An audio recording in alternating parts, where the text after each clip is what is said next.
Comment vont les prêtres de France? C'est le thème de notre émission aujourd'hui, un club des hommes en noir qui réunit justement des prêtres, vous les connaissez bien, et un laïc pour mieux cerner ceux qui sont souvent regardés aujourd'hui négativement, évidemment par la société, mais plus étonnamment également par une partie du monde catholique. Parmi les prêtres présents aujourd'hui, j'accueille le père Jean-François Thomas de la Compagnie de Jésus. Bonjour, cher monsieur. Bonjour mon père, merci de votre présence, ça faisait longtemps. L'abbé Hervé Benoît, prêtre diocésain. C'est cela même. Bonjour Philippe, merci de votre invitation. Recteur du sanctuaire Notre-Dame des Enfants. Voilà, et c'est pas à ce titre que vous êtes là, mais titre personnel, etc. Le père Danziec également, chroniqueur religieux bien connu. Merci, ravi de vous retrouver. Et merci de votre présence. Alors, peut-être qu'avant de vous demander votre analyse sur ce... Ah, pardon, le laïc de l'étape, je l'oublie complètement. Pour parler des prêtres, ça peut paraître logique d'oublier le laïc. Oui, vous l'avez peut-être reconnu, Olivier Figueras. Bonjour Philippe. Merci de votre présence. Merci à vous. Alors je disais que avant de parler des prêtres, de leur situation en France, et contrairement à ce que vous venez de dire, je pense que le regard du laïc est très important sur ce sujet. J'aimerais avoir votre avis sur un homme d'église dont l'âme a été rappelée à Dieu, à savoir Monseigneur Jacques Gaillot, dont on entend ces jours-ci beaucoup parler. Quand on meurt, tout d'un coup, on redevient... On a ce petit moment de célébrité, de gloire. Je ne suis pas sûr qu'on en profite pleinement de l'autre côté. Est-ce que la figure de Monseigneur Gaillot est une figure qui vous a marqué les uns et les autres? Père Thomas, vous me regardez avec inquiétude. Non, mais marqué, oui, marqué parce que c'est un homme qui a correspondu à ma génération en tant que jeune prêtre. Donc c'était son heure de gloire à l'époque. C'était le règne de François Mitterrand dans le domaine politique.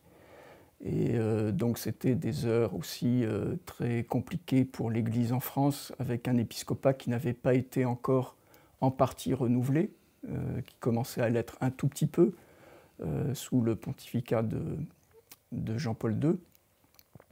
Donc il a eu son heure de gloire parce qu'il a été un compagnon de route de certains groupes notamment politiquement à gauche. Alors là, on parle de Monseigneur Gaillot. De Monseigneur Gaillot, oui. Et puis, il a eu son heure de gloire aussi parce qu'il était très conformiste. Quand je dis conformiste, c'est-à-dire qu'il a épousé toutes les thèses de l'esprit du monde de l'époque. Et donc, évidemment, quand on épouse le monde, on a aussitôt beaucoup de succès. On l'a présenté à l'époque comme un prophète, mais... Bon, pour moi, l'ère prophétique s'est arrêtée avec Saint Jean-Baptiste, donc ensuite il n'y a plus de prophète. Et sa voix n'était pas prophétique au même titre que pouvait l'être celle de Léon Bloy ou de Georges Bernanos, évidemment. Donc c'était quelque chose de très fugace, de très artificiel, mais qui a correspondu évidemment à l'esprit d'une génération. Et c'est cette génération aujourd'hui qui le pleure. Alors ensuite, bien évidemment, la mort de tout homme est une tristesse en soi, et je ne me réjouis pas de la mort même de mes adversaires. Mais il a correspondu en effet et il demeure un symbole pour cette génération. Il a été évêque entre 1983 et 1995, donc à Évreux, et je crois que ça a été un peu le premier jouet ecclésiastique médiatique des émissions grand public où il était invité. Et pour ceux qui nous regardent, qui peut-être... moi, j'étais enfant, jeune, mais je me souviens... Michel Drucker, par exemple. Voilà, exactement, mais avec Christophe de Chavannes aussi, ou pour abonder ou préciser les propos du père Thomas, à savoir que, alors qu'il y avait le pontificat de Jean-Paul II qui se mettait en place, notamment sur les questions morales, les rappels de droiture de la vie chrétienne, il diffusait une forme de complaisance avec la contraception, avec la question de l'avortement, avec la question des divorcés remariés, la question homosexuelle. Donc, évidemment, sans oublier l'immigration. Sans oublier l'immigration, l'accueil j'allais dire, pardon, mais l'accueil des personnes qui sont sans papier ou qui sont des pauvres, des exclus. m'apparaît, même s'il faut en définir les contours, m'apparaît spontanément une question objective qui peut être traitée par un évêque, par un prêtre, par un homme de Dieu. Et tous les sujets que vous avez abordés peuvent être traités par un évêque. Je veux dire par là, on peut avoir accueillir un migrant chez soi ou dire que c'est bien d'accueillir les pauvres et les affligés. Ça m'apparaît déjà beaucoup plus compromettant de dire que la contraception n'a pas de problème ou que l'avortement est une question qui doit être laissée à la libre conscience de chacun. Vous voyez, enfin, il me semble en tout cas. Donc il y a eu cet aspect-là. Et le deuxième aspect que je voudrais souligner, qui m'a fait un peu sourire, c'est qu'il y a des messes évidemment qui s'organisent pour... alors ce n'est pas des messes pour le repos de l'âme de Monseigneur Gaillot, telles qu'elles sont annoncées, même si les fruits, en tout cas, iront pour son âme, on ne peut que le souhaiter. Il y a des messes en hommage ou en mémoire de Monseigneur Gaillot qui sont organisées, notamment par Monseigneur Ulrich aujourd'hui même, où on enregistre à l'église Saint-Médard. Et donc c'est annoncé publiquement et je crois me rappeler que le 16 novembre dernier, 2022, en l'église Saint-Roch, l'abbé Thierry Laurent a célébré une messe pour le repos de l'âme de Charles Maurras qui lui a valu une réprimande officielle. On a dit de lui que cette célébration n'était pas signe de la charge d'enseigner et de sanctifier le peuple chrétien. Donc ça a été quand même assez fort. Et même le vicaire général de Paris avait exprimé à l'abbé Laurent sa désapprobation la plus vive. Donc c'est quand même des termes un peu forts. Bon, je pense que tout défunt a le droit à une messe, Charles Maurras comme Monseigneur Gaillot. Il semble que ça pose davantage de problèmes de célébrer une messe pour le repos de l'âme de Charles Maurras que célébrer une messe pour le repos en hommage à un évêque contestataire. Quand même. Oui, mais il y a contestataire, mais dans l'expression que vous avez dit, il y a évêque. Ce qui n'était pas Charles Maurras. Je suis d'accord avec vous, mais dans leur dignité, je pense que le rapprochement ne me paraît pas hyper pertinent en fait. Ce qui m'apparaît pertinent, en tout cas, moi je vous le dis tout de suite, c'est que on a fait tout un pataquès pour une messe pour le repos de l'âme d'une personne qui, à ce que je sache, en tout cas sur la fin de sa vie, a exprimé en tout cas une forme de conversion intérieure, et ça ne fait pas de doute, et que pour un évêque contestataire, on célèbre une messe avec une grande tranquillité, sans que... Donc c'est le deux poids, deux mesures, en fait, qui m'interroge. Alors tous les évêques contestataires n'ont pas eu droit, en effet, à des messes d'hommage. On peut prendre le cas de Monseigneur Lefebvre, par exemple, qui était un évêque contestataire mais voilà, aussi. Le rapprochement me semble plus pertinent. Et je ne vois pas d'exemple d'évêque français qui ait célébré une messe d'hommage, ou même une messe pour le repos de l'âme. Mais vous voyez, c'est ce que je dis. Le rapprochement me semble le plus pertinent. Parce qu'en stricte logique, il s'agit de deux évêques et qui ont des... C'est la démarche publique, en fait, qui me paraît comparable. Mais bon, on va pas faire toute l'émission là-dessus. Le Père Benoît voulait intervenir. Je n'ai pas grand-chose à rajouter aux brillants propos de mes confrères, que je partage assez largement.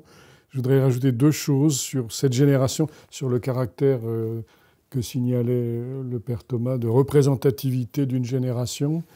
Les bruits courent comme quoi il aurait été un séminariste très traditionnel au séminaire, très très aligné, très dans la ligne du parti, pour dire les choses, qui n'était pas celle d'aujourd'hui ou celle d'avant-hier. Ça, c'est une première chose. Je note en passant, je sais que le Père Thomas, nous l'avons dit hors ligne, y attache moins d'importance que moi. Je crois qu'il y a dans cette génération eu aussi le traumatisme de la guerre d'Algérie. Voilà, à plusieurs égards, et dont d'autres évêques ont pu faire part.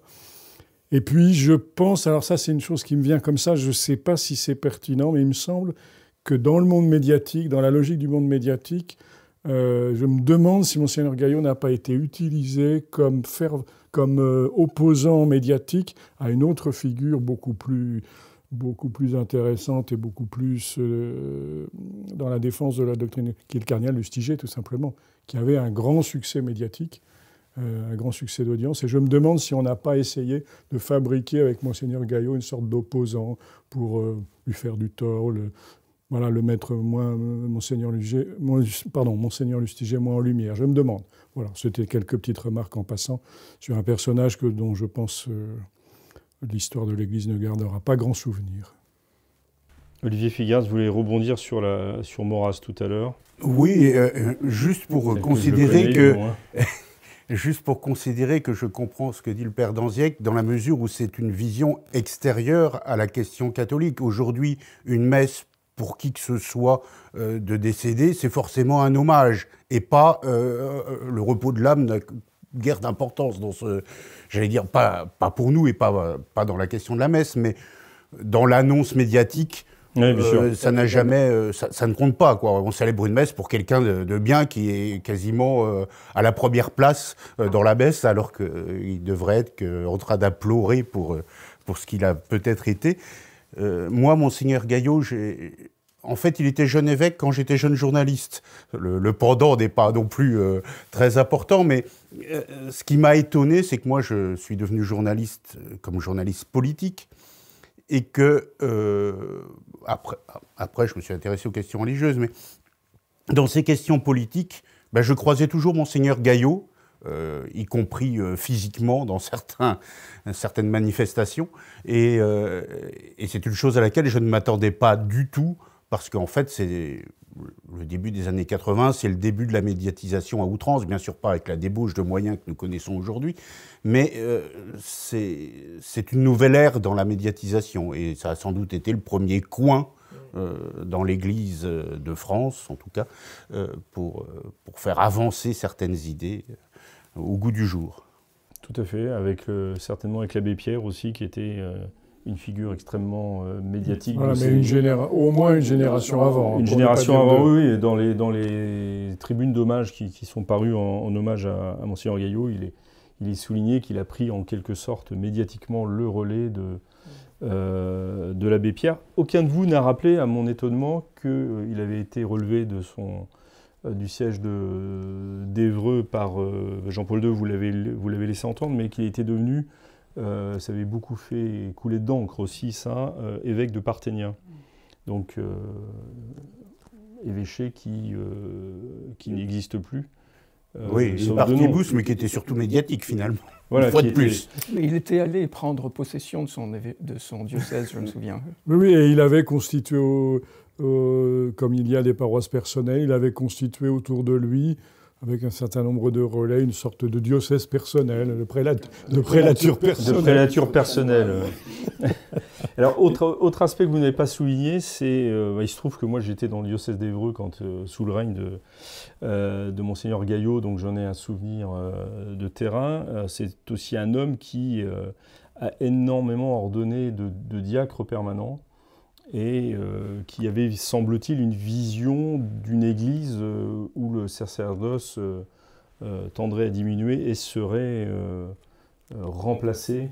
Oui. De manière permanente, c'est le cas de le dire. Oui, c'était en effet dans l'air du temps. Hein. Il y avait même un certain nombre de théologiens, je vois, dans la Compagnie de Jésus, qui mettaient en pratique ce type d'activité en formant les laïcs à remplacer les prêtres. C'est-à-dire qu'en assistant à des assemblées sans prêtres.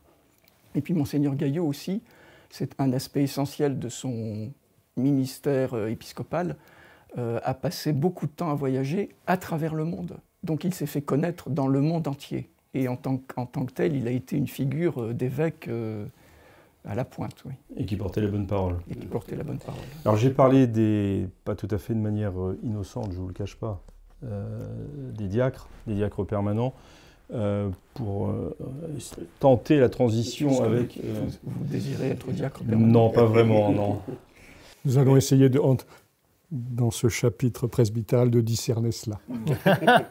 Je note en tout cas que quand non mais ça va, je peux parler aussi. François avait reçu Monseigneur Gaillot en 2015, il me semble, il lui avait dit « nous sommes frères », ce qui est vrai techniquement, si je puis me permettre ce terme, mais ce qui était quand même aussi un moyen de le remettre en avant. De le remettre un peu, finalement, voilà, il n'y a pas de souci particulier. Est-ce que vous voulez dire que le pontificat actuel incarne les idées portées naguère par Monseigneur Gaillot? Vous serez plus libre à la pour périphérie, le dire, à la périphérie peut-être. Bon, alors, dans quel état sont les prêtres de France aujourd'hui? Comment allez-vous, vous, messieurs, d'abord, en tant que prêtre, j'entends? Père Thomas, vous avez pris la parole le premier tout à l'heure, donc... Voilà une question bien personnelle. Et puis, prêtre, mais vous parlez du clergé séculier ou du clergé régulier? J'embrasse tout le monde, moi. Ah, vous embrassez tout le monde, oui. Alors bon, les prêtres vont comme, j'allais dire, les autres chrétiens dans l'Église actuellement. Ils ont des problèmes qui sont souvent identiques, avec peut-être des problèmes supplémentaires, à savoir que bon, quand on est laïque, on ne vit pas uniquement dans le cercle ecclésiastique. On a une vie familiale, une vie professionnelle, etc. Quand on est prêtre, on est constamment, et bon, on s'est engagé pour ça, on est constamment dans le milieu ecclésiastique. Donc on se rend compte, et je pense qu'un certain nombre de jeunes prêtres déchantent rapidement, on se rend compte que l'adversaire, qu'on présente toujours comme à l'extérieur, n'est pas uniquement un adversaire qui est étranger, mais on découvre aussi la figure de l'adversité au sein même de l'Église. Et c'est peut-être une caractéristique nouvelle par rapport à des générations plus anciennes. C'est-à-dire, vous pensez qu'autrefois, ces générations de prêtres, mais l'autrefois est un peu vaste, là, oui, n'étaient pas confrontées à l'adversité au sein, alors, il y a toujours du clergé? Toujours eu des adversités, mais qui étaient plutôt des adversités de type doctrinal. Maintenant, l'adversité est souvent une adversité très émotionnelle. Et bon, le clergé passe beaucoup de temps, je trouve. Alors, bon, évidemment, je n'ai pas connu le clergé au XVIIe siècle, mais il me semblait, d'après ce qu'on peut en lire, que c'était un peu moindre. Passe beaucoup de temps dans la calomnie, dans la médisance, dans les rumeurs, dans le jugement des confrères. Bon, il y a aussi des aspects qui ne sont pas nouveaux, comme l'activisme ou l'arrivisme. Ce ne sont pas des choses nouvelles sous le soleil. Mais il me semble tout de même qu'il y a des aspects qui sont beaucoup plus prononcés, en tout cas, même s'ils n'étaient pas absents dans les siècles précédents, qui sont plus prononcés aujourd'hui. Est-ce qu'on n'a pas toujours la tentation d'exagérer les difficultés du moment présent auquel on est confronté et d'exalter un petit peu oui, certes, mais, oui. les aspects positifs du temps passé? Certes, mais on est quand même dans une période de l'histoire de l'Église qui est entièrement nouvelle par le fait même que les hommes ne sont pas pires qu'autrefois, et les hommes d'autrefois n'étaient pas meilleurs, mais c'est tout l'édifice de la doctrine et de la foi qui est ébranlé, avec une hiérarchie qui, cette fois, n'est plus forcément la gardienne, telle qu'elle a pu l'être pendant 2000 ans. Très bien. Père Thomas, vous qui... Père... Quel compliment, je suis tellement fasciné. J'en rougis. Ouais, je suis tellement fasciné. Monsieur l'abbé Benoît. Alors, passe d'après droit à Merci, l'autre. monsieur le rédacteur en chef. Écoutez, on dit que toute généralisation est abusive. Je ne connais pas tout le clergé français, pas le jeune clergé davantage en tant que corps. Je connais des visages. J'ai l'impression, en tout cas, d'une certaine dichotomie. Je vois beaucoup de prêtres plus jeunes ou de ma génération, très engagés dans leur ministère, très dévoués. Et donc, voilà. Mais évidemment, confrontés à des difficultés d'ordre divers. Je ne peux que répéter très bêtement ce qu'a dit le père Thomas en disant que, voilà, on est dans une période de crise. Est-ce que l'Église n'a pas toujours été en crise depuis 2000 ans? Ces crises varient. Celle-ci a un caractère particulier. Je serais tenté, mais peut-être aussi par obsession personnelle, de constater qu'il y a une dichotomie peut-être encore plus grande qu'au grand siècle entre le haut et le bas clergé. Ça, c'est sûr qu'il y a un clergé, disons, engagé dans les structures diverses, qui a son propre agenda, tandis que le clergé de base a le sien. Il est différent et la communication entre l'un et l'autre niveau n'est pas, c'est le moins qu'on puisse dire, n'est pas excellente. Et plutôt que d'utiliser des termes qui renvoient évidemment au grand siècle ou à l'Ancien Régime, en tous les cas, de haut clergé, de bas clergé, est-ce qu'il ne faudrait pas parler plutôt de nomenclatura? Si vous voulez employer le vocabulaire soviétique, je veux bien. Non, mais est-ce que ça reflèterait une, à mon avis, une réalité? Les deux manières d'analyser la situation reflètent cette rupture, cette coupure entre une partie, disons, de l'épiscopat au sens large et de son entourage proche qui a son propre agenda, ses propres logiques, ses propres... Alors, ce que je veux dire, c'est qu'aujourd'hui, contrairement au siècle passé, enfin aujourd'hui ça date des années 60, il y a des structures ecclésiastiques qui ont été mises en place, qui chapeautent au niveau national,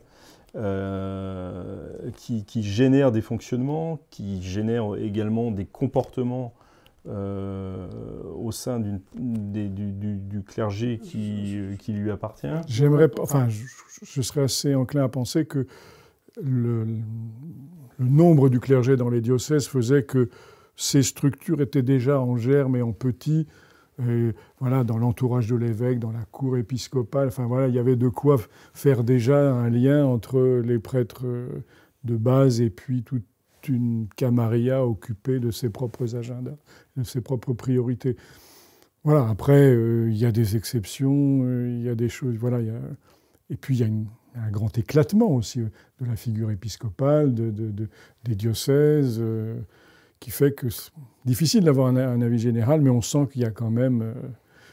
oui, il y a des difficultés propres, dont celle-là, que je me permets de souligner. Père Danziac, alors, vous qui êtes le plus jeune de la bande, si je puis me permettre de parler comme ça. C'est quand même déjà 11 ans que je suis prêtre. Oui, mais ça, c'est intéressant. Oui. 3 diocèses dans lesquels je suis passé. Au rythme de mes nominations pastorales. La première chose, en effet, je rejoins que ce n'est pas d'abord la comparaison avec le passé qui est intéressante en l'espèce, me semble-t-il, d'abord. C'est les faits actuels. Et la question, c'est est-ce que les prêtres vont bien? Moi, je vous dis non. Évidemment que le clergé est en crise. Merci, enfin, moi, je le dis tel que je le constate.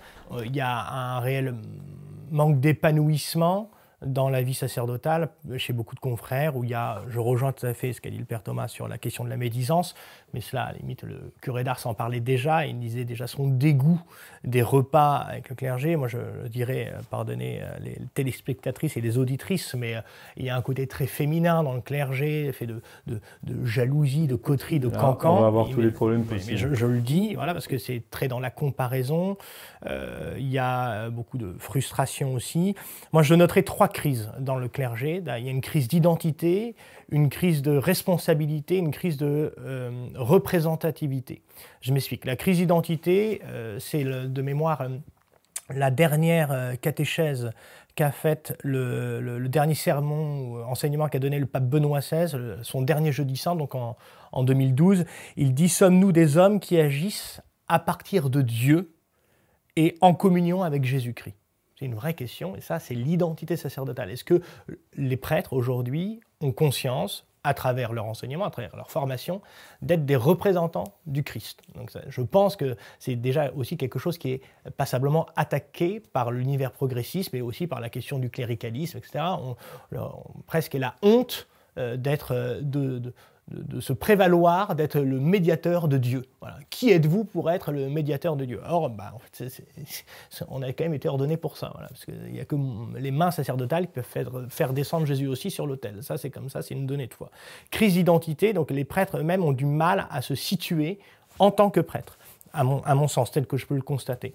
Crise de responsabilité avec justement ce pouvoir un peu dilué, l'infantilisation du prêtre. Moi, j'ai quand même des confrères en parlant avec eux, par exemple, s'ils veulent refaire la cuisine dans leur presbytère, il faut, non mais ce sont des faits, c'est eux qui font rentrer l'argent, et par des bienfaiteurs, et pour refaire la cuisine dans leur presbytère, il faut l'avis d'un conseil économique de tout un tas de personnes. Moi, on ne me demande pas ma permission pour refaire la cuisine. Si un de mes paroissiens veut refaire la cuisine chez lui, si vous voulez. Donc, je ne dis pas qu'il ne doit pas y avoir des instances de contrôle, mais certaines fois, le prêtre lui-même est vraiment très diminué dans son pouvoir de décision, que ce soit pour la préparation des cérémonies, par exemple d'obsèques ou de mariage, que ce soit pour le catéchisme. En fait, tout est gangréné, donc crise vraiment de responsabilité, où lui-même, c'est Monsieur le curé fait sa crise, le fameux petit ouvrage qui avait écrit qui en parle, et je crois que ça, c'est une vraie question. Et puis ensuite, il y a une crise de représentativité.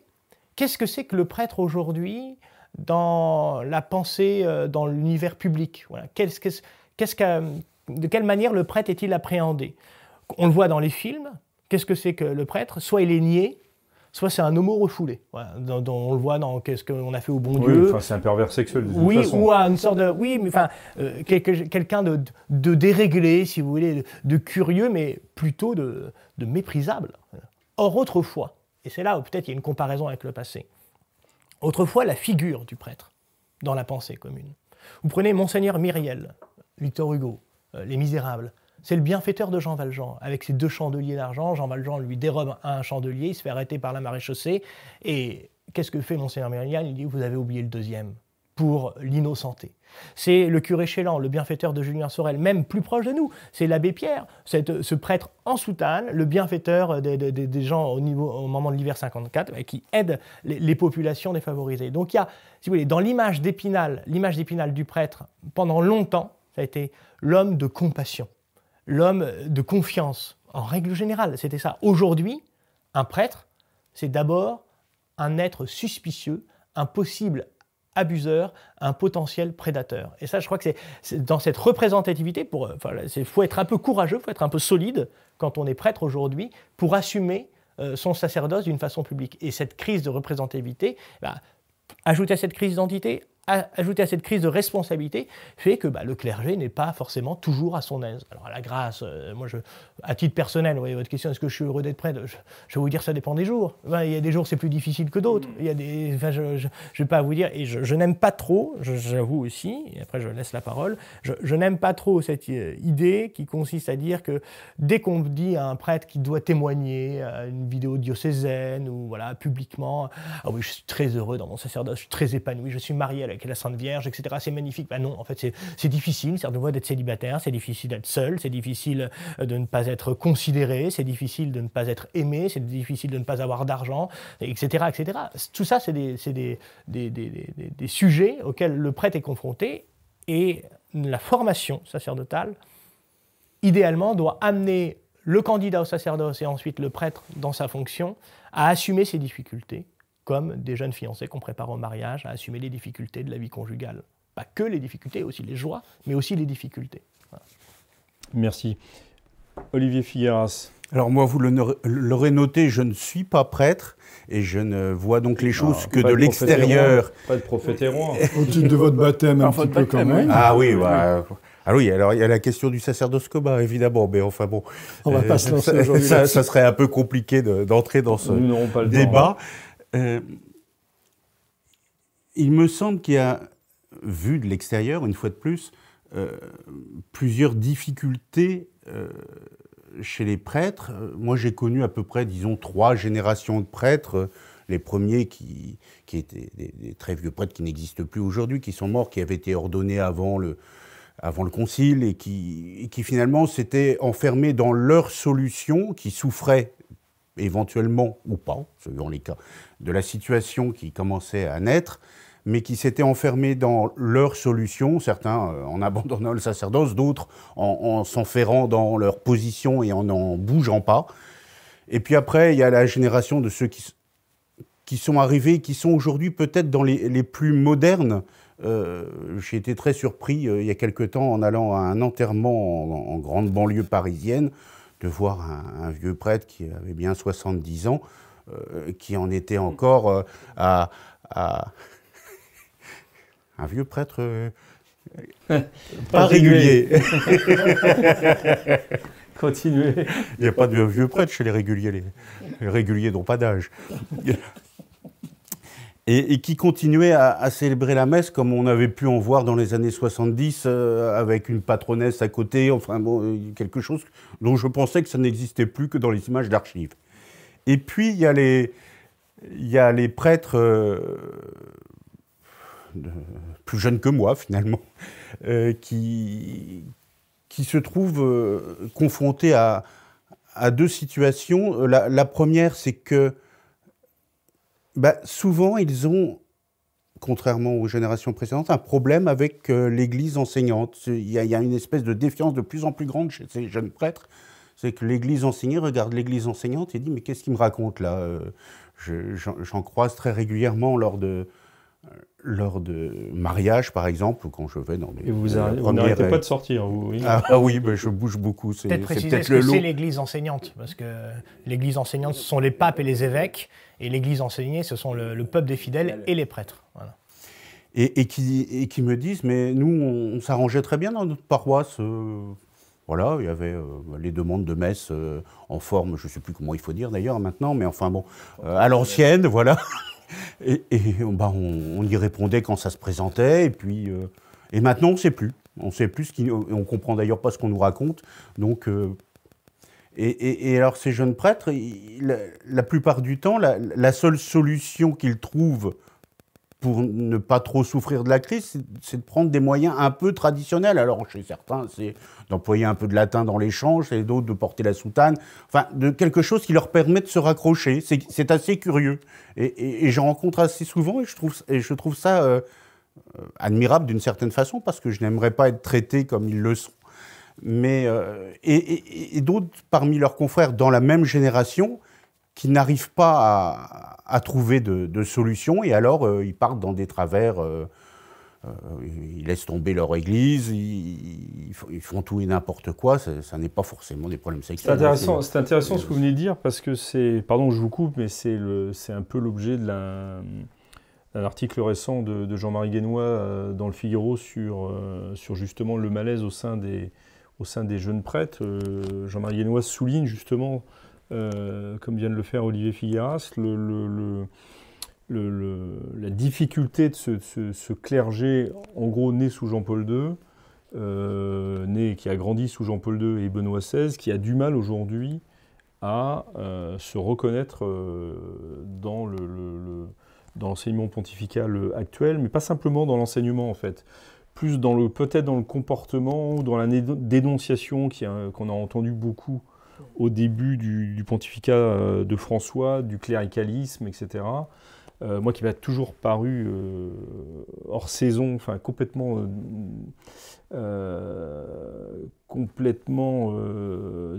hors sol, voilà, merci, sans rapport avec aucune réalité, en tous les cas pour les prêtres d'Occident. Père Dandier, vous vouliez répondre peut-être? Je pense que c'est un peu ce qu'a évoqué l'abbé Benoît, à savoir qu'il y a quand même un décalage qu'on peut observer. Alors ça, je ne sais pas aussi s'il existait autant avant. Vraiment, je n'en sais rien. Ce que je constate, mais parlons d'aujourd'hui. Aujourd'hui, c'est qu'il y a vraiment on a l'impression que certaines fois, on vit dans deux mondes différents, entre le monde des âmes, du terrain, des familles, de la catéchèse, etc., la préparation au sacrement, et la structure, si vous voulez. La structure avec l'appareil ecclésial français. Voilà, donc les évêques et les structures, les cures diocésaines, etc. Voilà, je constate, juste maintenant, les racines de tout ça, elles sont profondes, il ne s'agit pas forcément de les balayer, puis je ne sais pas forcément si moi-même, mon analyse serait pertinente pour le coup, mais il me semble qu'il y a quand même un décalage, et que souvent, pourquoi le clergé, jeune clergé est perdu? Est-ce qu'il ne sent pas... Moi, je pense que le jeune clergé a besoin de trois choses. Il a besoin d'un peu d'écoute, d'un peu de considération et d'un peu d'encouragement. Et souvent, en fait, on ne sait pas à qui s'adresser. Les confrères, l'évêque, il ne le voit peu. Ou quand il le voit, c'est pour se faire taper sur les doigts parce qu'il a reçu des lettres de dénonciation, de gens qui n'étaient pas contents. Et surtout, il faut des choses lisses. En fait, il ne faut pas d'histoire. Tant qu'il n'y a pas d'histoire, tout va bien. Or, finalement, s'il y a un peu d'écoute, moi, ça fait, encore une fois, 3 évêques, j'ai jamais eu d'occasion où un jour, un évêque m'a dit « Écoutez, mon ami, dites-moi, qu'est-ce que je peux faire pour vous ?» C'est une question toute simple, c'est une question éminemment paternelle. Qu'est-ce que je peux faire pour vous? Et on a surtout l'impression, qu'est-ce que vous pouvez faire pour moi, surtout pour que je n'ai pas d'histoire, en fait. Voilà. Et ça, c'est un peu problématique. Alors, si vous me permettez juste de prolonger, comme je suis entre deux générations, dans la via média. Non, c'est juste pour dire, je suis 150% d'accord avec l'abbé Danziec, pour dire, et je vais prendre un exemple très concret, j'ai plus de 30 ans de sacerdoce, je ne suis pas certain d'avoir jamais fait l'objet, entre 4 yeux, entre un père et son fils, entre un évêque et son prêtre, d'une évaluation, en disant, il y a ça qui va, il y a ça qui va, il y a ça qui ne va pas, il y a ça qui ne va pas. Un entretien annuel, on dit, en entreprise, effectivement. Voilà, exactement. Alors, sans rentrer dans l'idéologie entrepreneuriale. Oui, bien sûr, qui est un autre danger, effectivement. Qui est un autre danger, on peut en parler, et qui est un danger très actuel aujourd'hui dans l'Église, mais peut-être aussi en vertu du vide que signalait l'abbé Danziec pour dire, voilà, il n'y a pas d'évaluation, il n'y a pas de... Et du coup, bah oui, on ne sait pas où on en est, quoi. Même si je pense, le père Danziec parlait ne parlait pas, mais je parle à sa place et il me contredira si je me trompe, ne parlait pas d'abord d'évaluation, mais Enfin, quand je dis évaluation, vous d'écoute. comprenez. Oui, c'est ça. Mais quand je dis évaluation, ça peut être aussi une évaluation dans laquelle on met sur la table les points favorables. Oui, bien sûr. Le père Thomas voulait aussi réagir au propos du père d'Anziègue, donc oui, lui ouvre de façon générale, à propos du jeune clergé, tout d'abord, le clergé ne se résume pas au jeune clergé en France. Oui, bien sûr. Il y a aussi le problème, je pense, du vieux clergé, qui est sans doute différent. Je m'en rends compte, ne serait-ce que dans ma communauté, parce que les ordres religieux sont généralement vieillissants. Et puis le jeune clergé n'est pas lui-même monolithe. Il y a une partie du jeune clergé qui est tout à fait dans le système et une autre partie qui essaie de réagir alors comme il peut, avec beaucoup de souffrance. Et puis, un troisième aspect, c'est que, comme je l'ai dit tout à l'heure, le clergé en France ne se résume pas au clergé diocésain. Il y a aussi un clergé régulier. C'est pour ça que vous êtes là. Alors qui est certes peut-être moins nombreux, mais qui a une influence non négligeable, y compris sur le clergé diocésain, et notamment en ce qui concerne la formation du clergé diocésain. Donc il y a une multitude d'imbrications. Ce n'est pas simplement l'évêque avec son clergé dans les diocèses, d'autant plus qu'on voit bien qu'aujourd'hui, le modèle du diocèse en tant que tel a un peu éclaté. Et même si on parlait autrefois d'église plus ou moins nationale, ça a aussi éclaté, parce que la plupart des choses, dans la crise actuelle, la plupart des choses sont gouvernées par l'Église romaine, donc qui donne le ton. Et les attaques, notamment les critiques, tout au moins, si on ne veut pas parler d'attaques, envers le clergé, proviennent essentiellement d'abord de Rome. Ces critiques constantes contre le cléricalisme, alors qu'on attendrait d'abord d'un évêque, et à plus forte raison du premier parmi eux, d'aimer les prêtres. S'il y a vraiment une tâche épiscopale primordiale, c'est bien ça, c'est d'aimer les prêtres, quel que soit le prêtre et quels que soient les prêtres. Et moi, j'ai été frappé à ce propos par une déclaration de Monseigneur Beau, archevêque de Bourges, qui présentait les ordinations de l'an dernier, 122 ordinations en France, et qui explique froidement, ben non, il ne faut pas parler de baisse du sacerdoce, et qui dit il est important de ne pas prendre le parti de la baisse du nombre de prêtres et de la diminution des vocations. Ça veut dire quoi, prendre parti ? C'est pas une question idéologique, les chiffres. Les chiffres ne sont pas idéologiques. En 1995, on avait 28 694 prêtres en France. En 2020, 25 ans après, on en a 10 188. Les 2 tiers ont disparu. On a moins de prêtres qu'il n'y a de paroisses. Qu'est-ce que c'est que prendre le parti ? Je crois qu'il y a une vision du clergé au niveau épiscopal, ou en tout cas de certains évêques, qui est de regarder la chose en disant mais si vous dites ça, c'est que vous êtes en train de condamner l'Église ou je ne sais quoi. Il y a une espèce d'œillère qui n'a rien à voir avec la réalité. Qu'est-ce qu'il faudrait, parce que comme l'émission va arriver à sa fin, que faudrait-il aujourd'hui ? Que peuvent faire par exemple les laïcs pour les prêtres qui les entourent ? Ne pas les remplacer, vous allez me dire. C'est peut-être une première chose. C'est très concret parfois dans la vie paroissiale. En fait, ce qui est difficile, me semble-t-il, c'est que, je l'ai dit dans mes propos liminaires, les prêtres eux-mêmes sont confrontés à une crise d'identité. Qu'est-ce que c'est que le prêtre ? Et je pense que cette définition qui était univoque, ou passablement univoque autrefois, est déjà elle-même aujourd'hui confuse. Et elle l'est aussi chez les fidèles. Donc les fidèles, qu'est-ce qu'ils peuvent faire pour leur prêtre ? Mais déjà, quelle est leur conception du prêtre ? Parce que s'ils attendent, et que ce soit les univers progressistes ou conservateurs ou traditionnels, si les fidèles attendent du prêtre qu'il soit bon prédicateur, bon chanteur, évidemment chaste et pur, mais capable d'animer un camp d'été avec des jeunes filles en mini-short en Corse, si vous voulez, qui soit évidemment disponible. Ça, c'est la Corse qui pose problème.